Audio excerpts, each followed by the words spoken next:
Leo Vance married me to piss off my sister. After the wedding, he found a million little ways to get under my skin. No fricat dinner, no blanket at bedtime, and I had to report my every move like I was on parole. I was miserable, but too much of a coward to fight back. Until one night, I accidentally overheard him on the phone with my sister Chloe. He was practically screaming, "Your sister's a block of wood, a beautiful, infuriating block of wood. Come on, a block of wood should have caught fire by now. I've tried everything. Fine, the Westgate development deal is yours. Just figure out a way to get your sister to jump my bones tonight." I just stood there. Huh? It had all started when my sister, Chloe, bailed on her own wedding. It was spectacular. A full minus blown Hollywood minus style runaway bride situation, leaving the groom standing alone at the altar. In front of the grand ballroom, guests whispered behind their champagne flutes. Backstage, my father was turning purple, jabbing a finger at Chloe. "Are you getting married or not?" Not. Chloe's voice echoed sharp and final. My dad clutched his chest, looking like he was about to have a heart attack. He fumbled for his nitroglycerin pills, stuffing them into his mouth. I peeked through the curtain. Leo Vance stood on the stage, a vision in a custom white tux with a settled damask pattern. He stood with his hands clasped behind his back, facing 100 tables of the East Coast's elite with a look of pure, unadulterated boredom. If this wedding didn't happen, the Vance family's reputation would be toast. The ceremony was supposed to have started an hour ago. Chloe, completely unfazed, was already taking off her makeup.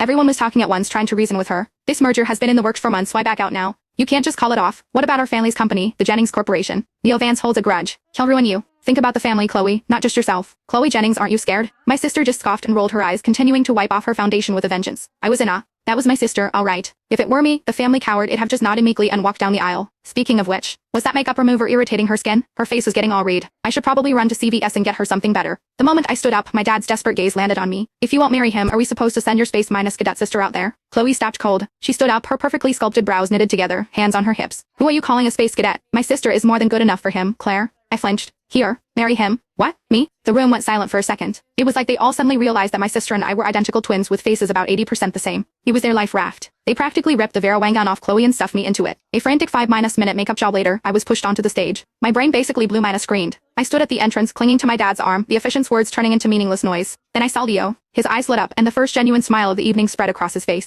A collective sigh of relief went through the crowd. The efficient, bless his heart, stumbled through the rest of the ceremony. Leo took my hand from my father's, his lips curling into a smirk. During the ring exchange, he pressed a kiss to the back of my hand with an almost religious fervor. I snatched my hand back like it'd been burned. This was so weird. I was a walking, talking mannequin for the rest of the wedding. Finally, I was bundled into Leo's car, headed for our new home. I sat there, stiff as a board, my sister's promise echoing in my head, "Don't worry, Claire minus bear, I'll come rescue you." Would she though? I wondered, feeling small, pathetic, and utterly helpless. The man beside me shifted, moving a little closer. I jumped, sitting ramrod straight. Leo chuckled. "You seem terrified of me." Well, duh. The guy had a reputation. Ruthless, unpredictable, mercurial. That's why our family sent Chloe, the firecracker, to handle the merger. Chloe and I were twins, born 10 minutes apart, but it felt like she'd absorbed all the guts and brains in the womb, leaving me with, she was always the one leading the charge while I cheered from the sidelines. Chloe wouldn't be afraid of Leo Vance.